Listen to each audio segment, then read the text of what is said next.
Hey guys, welcome back. This is episode 4 of Legends of Luck and Lore. This is the third part in a little mini-series about the 3 pillars of D&D play. We talked about roleplay, we talked about combat. Now we're going to talk about kind of the most ignored pillar, but the part that's literally all around you, and that's exploration. That's figuring out the world around you.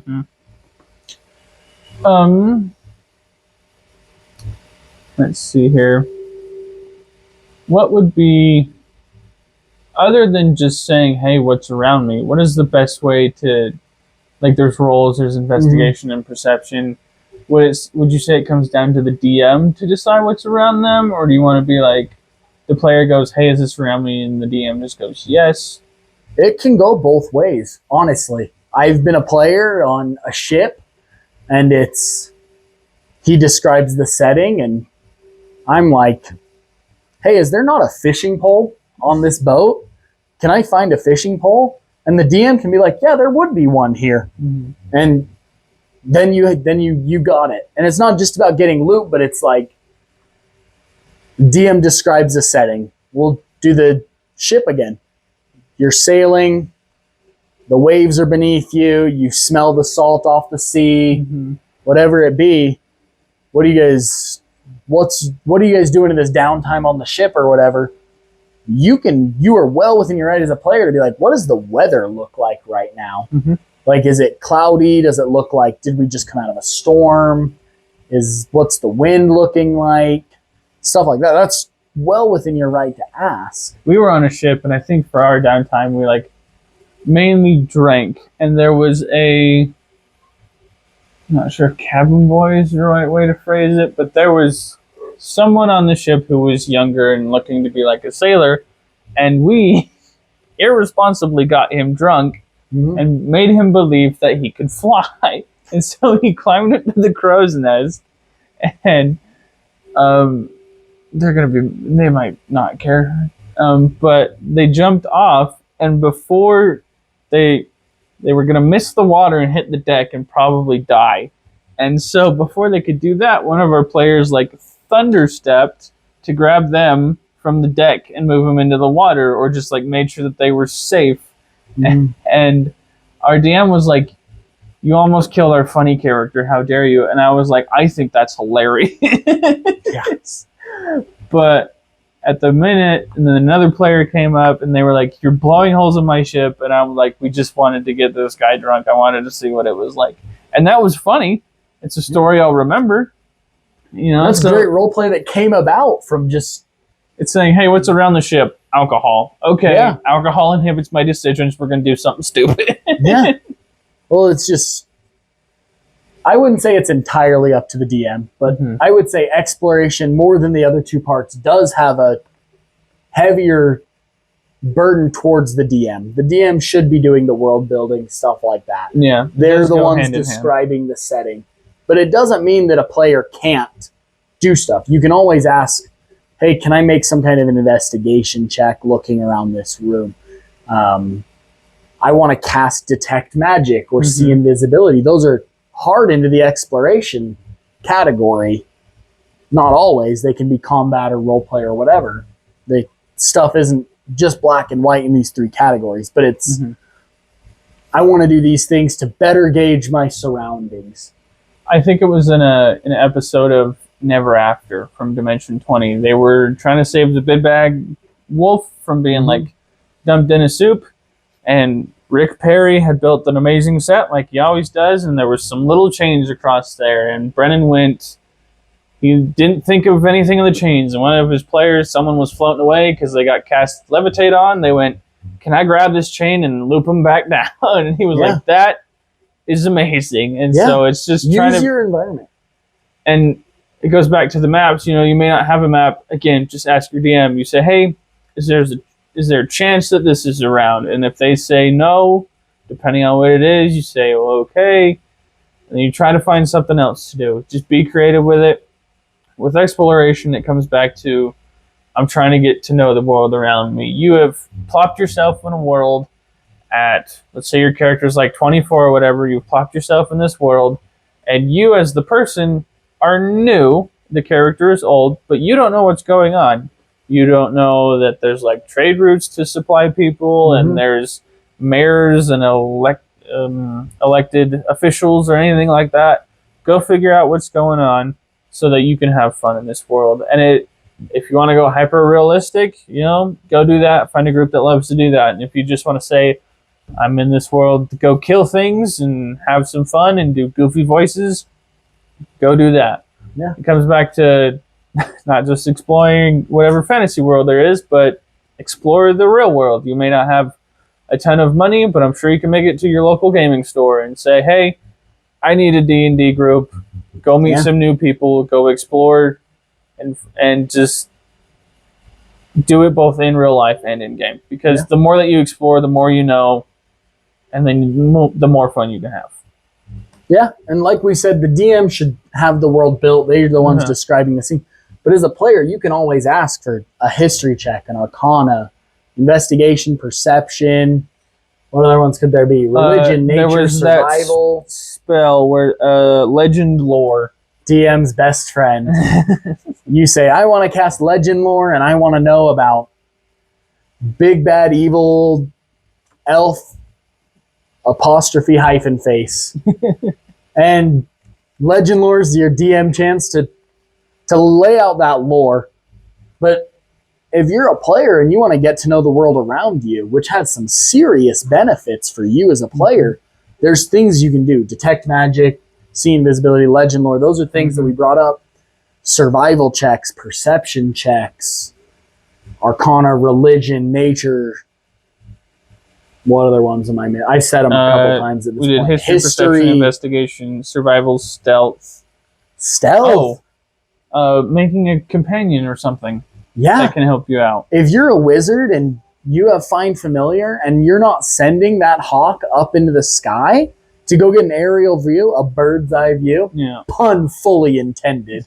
I don't know if it's a pun in that case. No. I think it just is a bird's eye view. It's just what it is. Yeah, that's just what it is. But if you're not doing that, you're missing a chance to explore the world. Like, if you have like a muskrat that you can't send ahead and it comes back to you and you say there's this, and this, I guess you have to have talk with animals or whatever, but use what you can to your advantage and know, if you don't know, have something that can find you the information, what's going on around you. Yeah. Well, that leans into roleplay. That's a great way to explore the world, is to get to know the NPCs. There's a bit in our group. Sometimes I love it. Most times I don't. Someone in our group, whether it's a one-shot or a campaign, will take Speak with Plants. I started that. They will ask the grass a stupid question about what's around them.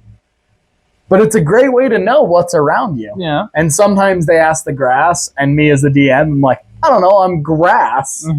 But other times it's like, you know what? They do know. You're like, they passed an hour ago, and this is what they look like. Yeah. And like, that's cool. That's awesome stuff that you can get by touching grass. Let's see. There's not a ton because these all go hand in hand, but like when exploring, I don't know, what other questions are there to ask about exploring? I just think, be curious. Be curious. Find out. Excited to go live in this world.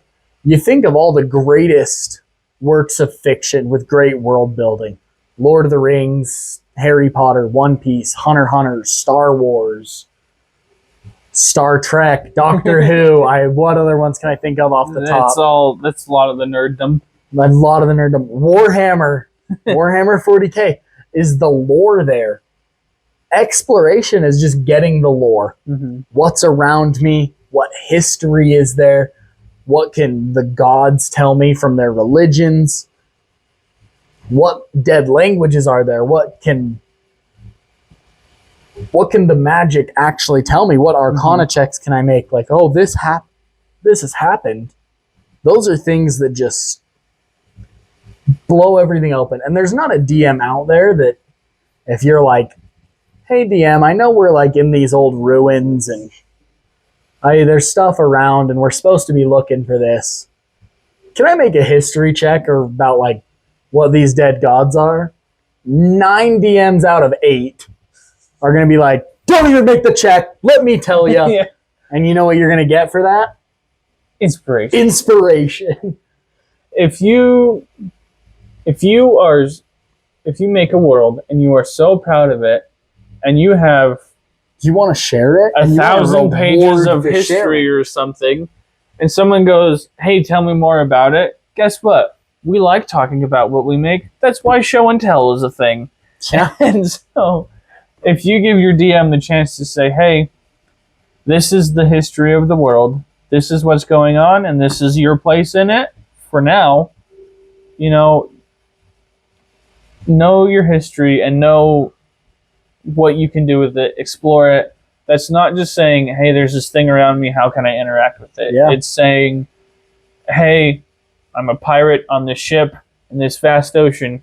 What am I a pirate of?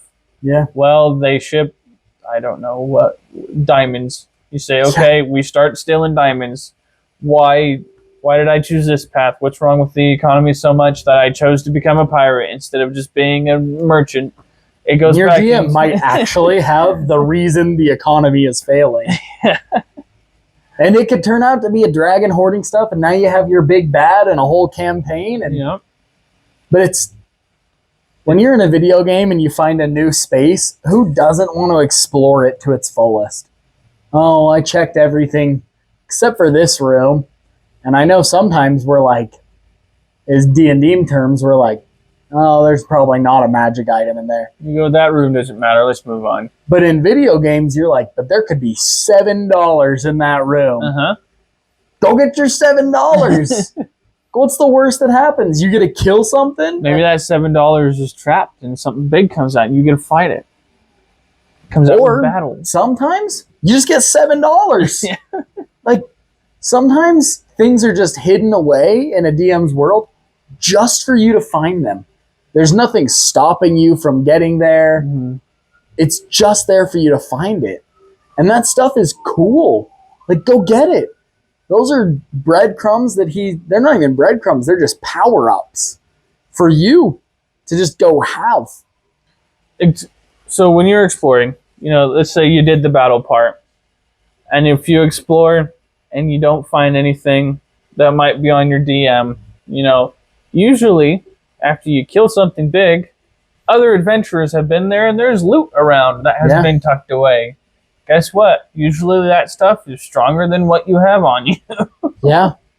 So, well, and I've DM'd for another player in another group that whenever we kill something that's not a human, he's like, okay, can I take a claw or a fang or something and make a weapon out of this? And sometimes I'm like, yeah, you have a claw. It does a D6 damage. And other times I'm like, you know what? Yeah, and you can just have its attack. Now you're doing 2d6 and they make a con save and it gets poisoned and takes poison damage.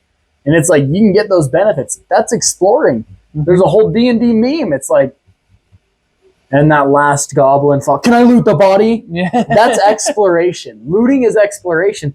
Go be a little loot goblin. There's and DMs, reward the loot goblins. Mm-hmm. Because guess what? If you reward that one, you're going to get another one and another one because they're going to have good stuff. And then your players will want to spend more time in your world, and who doesn't want to spend more time playing D&D? And you got to talk about the cool world you built. Mm-hmm. Like, that's sick. I know I want to talk about my world more. I always do. I sometimes drop secrets when I am at work with these guys that have nothing to do with the campaign, and I go, hope that doesn't bite me later. I don't think I've heard anything, but we'll have Usually to see. falls to Kendall. Yeah. And Braden, but Braden pries. Yeah, I'm always wary of. Oh, I said actual names. Sorry, guys. Yeah. I'm wary of those that pry. I think we're fine as long as we don't like last names and where we actually were. Would you like me to read Braden's social? We'll cut that out. Yeah, we will. Okay.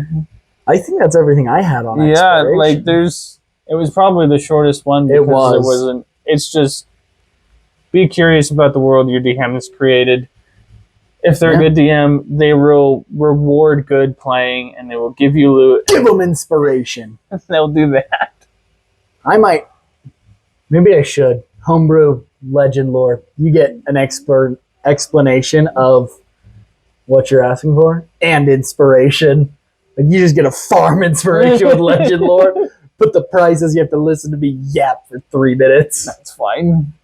The more we You know. guys would abuse that. We say, what else can we know? What else can we do? Yeah, I wouldn't even care. I'd be okay with that. I give out a lot of inspiration. Maybe just kidding, not too much. It's not too much, but it's either for a stupid joke that was in good role play or something mechanically that happened that he went, wow, and then he just gives you inspiration and he does it correctly. DMs give out inspiration. It'll make your players want to play more. Yeah.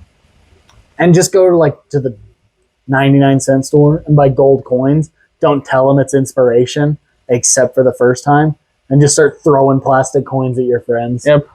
These guys get hyped when they see my little box of coins pop They'll out. pick it up and go, Yeah. and we're like, yeah! It's like a bunch of dogs. Just kidding. I love my players. Yeah. But it's like, who doesn't want inspiration? Yeah. It helps you. It's kind of like luck. And if you have luck and inspiration, guess what? You can re-roll again. Yeah, Megan. Sorry, Toby did a lot. I think that's all we have here That's for all we got. exploration. So episode 1 was roleplay, 2 is battles, and 3 is exploration. Yeah. If you're watching this There's one, the 3 pillars of play. hopefully you watch the last 2. Otherwise, what are you doing? You know. Now you have to go watch them, and then you have to watch this one again. Yeah. All right. That's all we have. Yeah. See you guys Thanks later. for watching, guys.